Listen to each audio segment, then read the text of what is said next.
국세 완납증명서하고 지방세 완납증명서를 확인하면 되죠. 이런 걸 5가지만 확인하면 일반인들도 얼마든지 자기보다 선수채권을 갖다가 없앨 수 있고 안전할 수 있는데 그걸 모르니까 그런 거죠. 그래서 여러분도 그게 뭐냐? 이 암리산 공매 말고 그 다음에 모든 공매 물건이 있잖아요. 여러 가지가 있죠. 왜냐면 국유재산 공매도 있고 수탁재산 공매도 있고 유입자산 공매도 있고 또 이용기간 공매도 있고 그리고 신탁 공매도 있고 이러한 이 모든 이런 것들은 다 어떻게 하냐 계약 체결 방식으로 하고 인수주의로 간다. 이러한 것들이 어떠한 매각 조건에 의해서 매각이 되느냐 그 매각 조건을 공매 공구문하고 입찰 물건 명세서를 갖다가 확인하고 여기서 확인하고도 돌다리도 두드려 간다는 심정으로 어떻게 공매 담당자한테 다시 한번 확인할 수가 있죠. 내가 이거 샀을 때 인수할 금액이 있느냐 이것만 확인하면 어떻게 했어요. 여러분이 일반 부동산에 가가지고 아까처럼 등기부에 등기되어 있는 게 있는데 그거를 말을 안 하고 공인중개사하고 매도인이 짜고서 말이야 단합해가지고 말이야 선순위로 아파트 5억짜리를 매매계약서 쓰는데 건조당이 3억 6천이 있어요. 그걸 없다고 해놓고 계약서 쓰고 팔아버려요. 그럼 3억 6천을 매수인이 인수해야죠. 그러면 3억 6천 누가 책임져요? 매수인이 책임지는 거잖아요. 또 거기 안에 아파트를 샀는데 그 집에 임차인이 5억짜리 아파트 임차 보증금이 4억짜리가 있어요. 그걸 모르고 샀어. 나는 모르고 샀으니까 그걸 인수 안 한다. 이게 어떻게 해결되는 거예요? 얼마든지 매도인하고 누구야 공인중개 아니면 매도인이 그거 우리 가족이고 그 임차인 아니다고 또 얘기할 수도 있죠. 그걸 믿고 매매를 썼다고 생각해 보세요. 또 건축물 대장을 확인 안 해가지고 이번에 그러니까 이제 등기부하고 전입도 열람하고 그리고 건축물 대장을 띄워가지고 위법 건축물인지도 확인해 봐야죠. 위법 건축물이면 그 나중에 이행강제금이라든가 나중에 건물 철거해야 되는 그런 상황이 되면 누가 책임질 거? 본인이 책임져야죠. 세 번째는 세금이 체납돼 있었다고 생각해봐요. 세금이나 공값.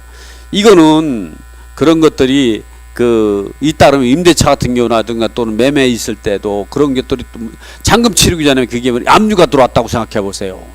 그럼 그걸 누가 해결해 주겠어요? 이미 매도인하고 그 매도인은 이미 없어져 버리죠? 이런 부분들을 우리가 알고 했듯이 공매도 이 부분을 잘 알고 해야 된다. 공매 공문하고 입찰물건 명세서하고 공매 담당자를 꼭 확인하는 것들은 꼭 해야 된다. 이걸 확인 안 하면 된다. 그래서 그런 얘기를 하려고 지금 얘기하는 겁니다. 그래서 우리가 권리분석은 법원 경매나 암지산 공매를 철저히 하는 거다. 근데 그 이외에는 매각 조건만 제대로 확인하면 된다. 근데 그 매각 조건 확인하는 것도 그렇게 쉬운 것은 아니다. 그 매각 조건을 확인할 때는 어떻게 하냐 공매 공고문을 철저히 보고 그리고 입찰 물건 명세서를 잘 보고 그리고 공매 담당자한테 이걸 내가 샀을 때 인수할 권리가 있는지 없는지 한번 물어보면 되죠. 그러면 공매 담당자가 본인한테 워크 감정이 있다고 그래서 그걸 속이겠어요. 속였을 때 나중에 매각 결정을 취소할 수 있는 사유가 되는 거고 아니면 공매를 취소할 수 있는 사유가 되죠. 계약을 취소할 수 있는 사유가 되는 거죠. 제가 언성을 높여가지고 언성에 높인 것은 그만큼 좀 신경 써야 된다는 거예요. 이게 몇 억짜리 사면서 예를 들어서 5억짜리 아파트 사면서 3억을 인수한다고 생각해봐요. 물론 그건 개벽다 같은 일이 생기겠어요. 이게 그렇지 않겠어요? 근데 그걸 확인하는 게 어렵지 않다는 거예요. 이 암리산 공매 같은 경우는 권리분 매각 결정 방식으로 소멸주의로 하니까 요거는 우리가 잘 봤을 때 이제 말소 기준 권리를 따져가지고 앞에 건 인수 소멸이다. 근데 이런 경우가 있어요. 말소 기준 권리는 5월 1일이래요. 응? 근데 이 임차권은 언제냐? 한 4월 1일 기랬어요. 4월 1일이 아니라 한 1월 10일쯤 됐다고 생각해봐. 1월 10일. 근데 1월 10일 날인데 이 사람은 전입신고도 하고 확정일자까지 다 했어요. 보증금은 3억이야. 3억. 근데 이 아파트는 5억 가는 거예요. 5억 가니까 3억이 전세 들어갈 수가 있죠? 그 이후에 가압류나 압류나 이 세금 압류가 어떻게 맞서기준이 생겼어요. 이 압류가 누구냐? 세무사 압류요. 이거에 이 압류권자가 이제 공매, 공고, 등기하고 공매를 진행하는 거 이게 공매를. 그런데 그러면 우리가 이런 경우를 낙찰받으면은 이 사람은 매각절 내가 예를 들어서 4억에 낙찰받았다고 생각하면 1순위로 이 3억을 다 배당을 받고 그 다음에 나머지 배당을 받든 말든 나머지 소멸되는 거잖아요. 그럼 내가 인수할 거 없다고 생각하잖아요.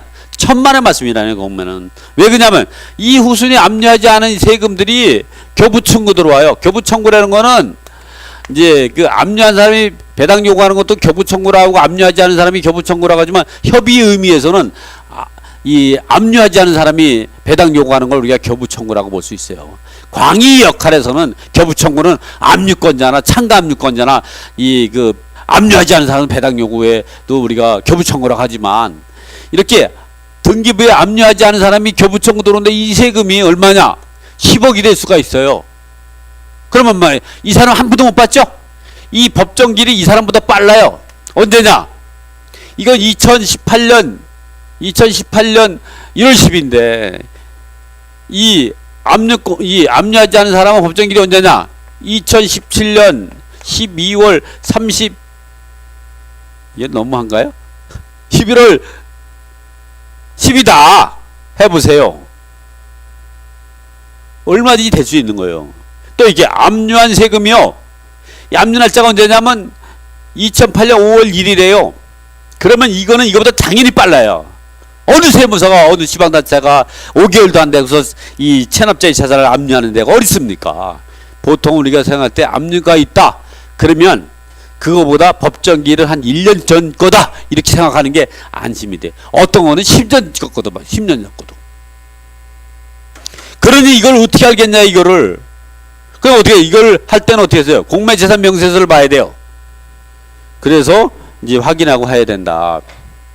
제가 뭐 이 얘기를 너무 길게 하면 진도가 안 나가니까 압류재산 공매는 이렇게 말소기준 관리하고 법원 경매처럼 하면 된다. 국유재산 공매 같은 경우는 국가가 재산을 한국재산관리공사에 관리하도록 맡기고 한국재산관리공사가 그 매각 공매 또는 임대 공매를 진행하니까 여러분은 뭐냐면 걱정할 건 없어요. 뭐냐면 매각 조건만 잘 보면 돼요. 그리고 매각 조건도 이렇게 뭐 그렇게 여러분한테 불리하게 매각하는 건 없겠죠? 근데 여기에 보면 임차인이 있을 수 있어요. 그럼 공매재산 명세서 임차인이 인수하라는 걸 알아야 되는 이라고 명시가 되어 있는데도 그걸 확인 안 하고 낙찰받아요. 그러면 누구 책임이야? 본인 책임이죠.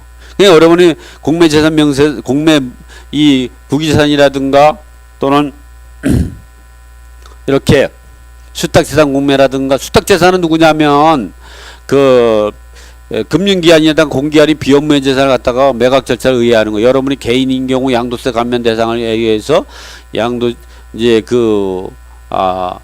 재산을 갖다가 이 수탁하는 경우 이런 경우 또 유입자산 공매 같은 경우 이 유입자산 공매 같은 경우는 이 부채권 정리를 위해서 한국자산관리공사가 이 그 채권을 매입한 거예요.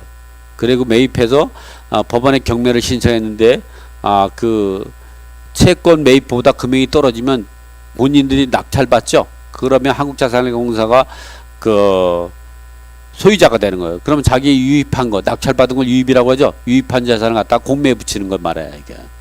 또 이용기간 공매재산, 이용기간 같은 경우는 이 국유재산 공매, 공유재산, 기타 일반재산 또는 금융 이 네 가지로 분류하는데 이러한 이용기간 등이 온비드에다가 이거는 이용기간 공매 같은 경우는 매각을 갖다가 한국자산관리공사에 진행되는 게 아니라 이용기간에 직접 공매하는 거예요. 온비드에다가 온비드 등록 수수료만 납부하고 온비드를 이용해 가지고 이제 공매에 붙이게 되는 거죠. 또 이 금융기관이라든가 신탁회사 기업 등이 직접 공매가 있죠. 자기네가 직접 공매 공고를 하고 그리고 매각 절차 진행하는 거죠. 감정평가 이런 경우는 이런 이제 금융기관 신탁 기업 등에 직접 공매하고 지금과 같이 이용기관 공매라든가 유입자산 공매라든가 수탁재산 공매라든가 또 그다음에 기회 국유재산 공매 같은 경우는 그 본인들이 자기 거를 자기가 파는 거예요. 그렇기 때문에 어떻게 해서 여러분이 매각 조건만 잘 이해하면 된다죠. 그러니까 이런 것들은 안전하다는 거죠. 그러니까 좀 위험한 것은 암지상 공매가 되는데 물건이 공매 물건이 암지상 공매가 제일 많아요. 그래서 자세한 내용들은 이 책에 내에 있는 내용을 분석해 보시면 되고요. 예, 그러면 온미드 공매 물건을 이 물건 정보 내용을 가지고 1차적으로 권리 분석하는 방법을 이제 알아보겠습니다. 이게 온미드에 입찰되는 물건을 찾는다. 이제 보면 온미드 홈페이지에 상단 부동산 또는 동산 기타 그 자동차 운송 장비 불품 등의 메뉴가 있을 때 용도를 부동산을 선택하면 좌측 메뉴에 부동산 홈이 나타나고 이 타이틀에서 물건, 공고, 테마, 입찰 결과 등이 나타난다. 여기에서 물건을 선택하면 물건 검색, 신규 물건과 같이 다음과 같은 화면이 나타납니다. 이렇게 부동산을 선택해서 이 물건 검색이 누르면요 물건 검색이 나와요. 이 물건 검색을 누르게 되면 이와 같이 상세 조건 메뉴가 떠요. 그럴 때 우리가 여기다가 전체를 누르면 매각하고 임대를 전부 확인할 수 있어요. 매각만 누르면 매각을 선택하고 매각 누르고 입찰 기간을 선택해서 용도도 선택할 수 있어요. 토지냐 주거냐 상가냐.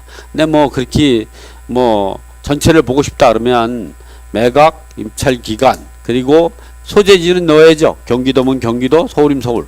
이 경기도를 클릭한 다음에 이 암지상 공매를 누르면 암지상 물건을 그리고 검색을 누르면 암지상 물건을 경기도에 있는 암지상 물건을 전부 확인할 수가 있는 거예요. 뭐 그리고 뭐 예를 들어서 구기산을 누르면 구기산 체크하고 누르고 수탁이면 누르고 선택하고 유입자산을 누르고 구기산 이용기간 물건을 본다면 요거를 누르고 검색을 누르면 물건을 이제 확인할 수 있다. 이렇게 입찰할 물건을 입찰할 아파트의 온미드 물건을 선택해서 이렇게 검색을 하면 이렇게 물건이 뜹니다. 여기서 물건 정보를 그 정보 내역에 보면 이와 같이 이제 그 물건 현황이 나오는데 이 물건이 어떠한 매각 조건을 매각하는 걸 확인하려면 해당 공고 보기를 누르게 하면 공매 공고문을 볼 수가 있는 겁니다. 그래서 여기 봐서 공매 공고문 나오는데 이 법원 경매 같은 경우 여러분이 경매 공고문을 보고 여러분 입찰 들어가나요? 안 들어가나요?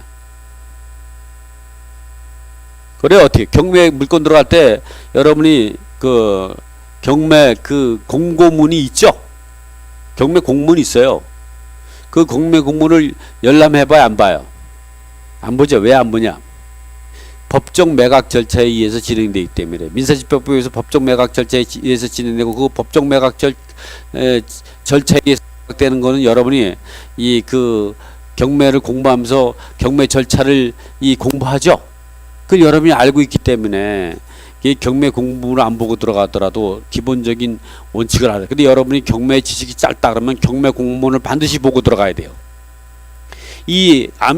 경매 같은 경우, 이 공매 같은 경우는 암지상 공매 같은 경우, 이 암지상 공매 같은 경우 입찰 들어갈 때에는 공매 공문을 봐야 돼요. 왜냐면 공매 공문 같은 경우도 여러분이 공매를 잘하면 공매 공문 보지 않아도 돼요. 왜냐면 국세지법에 의해서 진행되기 때문에 누구도 똑같이 매각 절차가 진행이 돼요.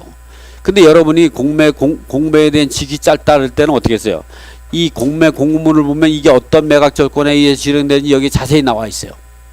여러분 같이 여러분 처음 시작할 때는 반드시 공매 공문을 한 번씩 보는 게 낫습니다. 그러나 이거 웬만큼 공부하면 나중에는 볼 필요가 없어요. 왜냐면 매각 절차가 다 똑같이 이루어지죠. 그리고 이건 법정 매각 절차의 그 매각 조건이 그 법정 매각 조건하고 특별 매각 조건이 있습니다. 이 법정 매각 조건은 국세입법에 의해서 진행되고 특별 매각 조건은 이제 그 공매재산 명세서에 기록이 돼 있죠. 그래서 여러분이 공매 공문도 봐야지만 공매재산 명세서를 봐야 됩니다. 어쨌든 이런 경우 나오면 이게 물건이 어디에 위치한지를 지도를 누르면 전자지도니까 나오죠. 그리고 뭐 사진도 볼 수 있고 그리고 지적도 볼 수도 있고 근데 이 물건을 갖다가 더 자세히 보려면 감정평가서를 봅니다. 이 공매 감정평가서는 그래도 법원 경매 이 감정평가서보다 상당히 잘 나와 있어요.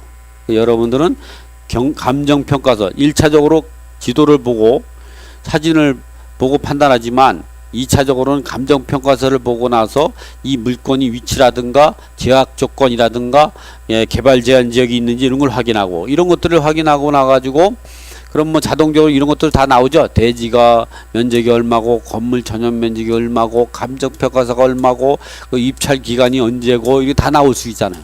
배분 요구 종기고고 최초 공매 공고, 이 최초 공매 공고 이전에 대항 요건 같은 사람은 소액임차인에서 압류력에 대항할 수 있어서 소액임차하면 최우선 면제를 받을 수가 있는 거죠.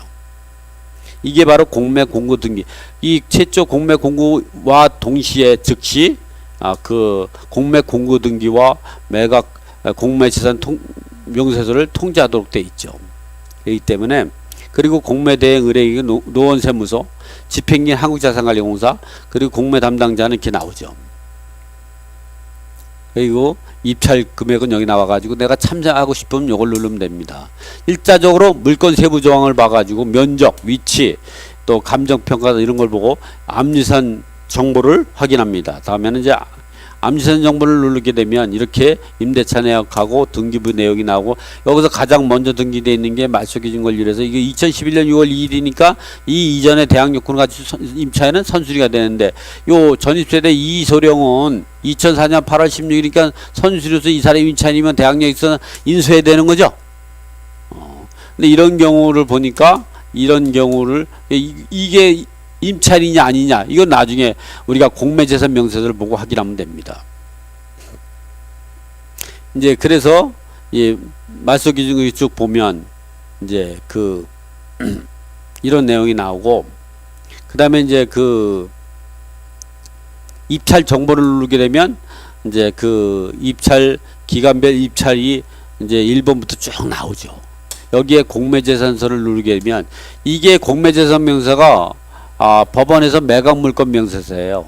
법원 경매에서 매각물건 명세서 같은 경우는 하나의 그 심장이나 마찬가지예요. 제일 중요한 거예요. 왜냐면 이 매각물건 명세에서 매각을 어떻게 한다는 그 내용이 있어서, 예를 들어 그 내용과하고 실제 사항이 틀리면 매각물건 명세서의 중대한 하자로 인해서 경매 매각 결정을 취소시키고 이제 경매를 취소시킬 수 있는 사유가 되는 거거든요.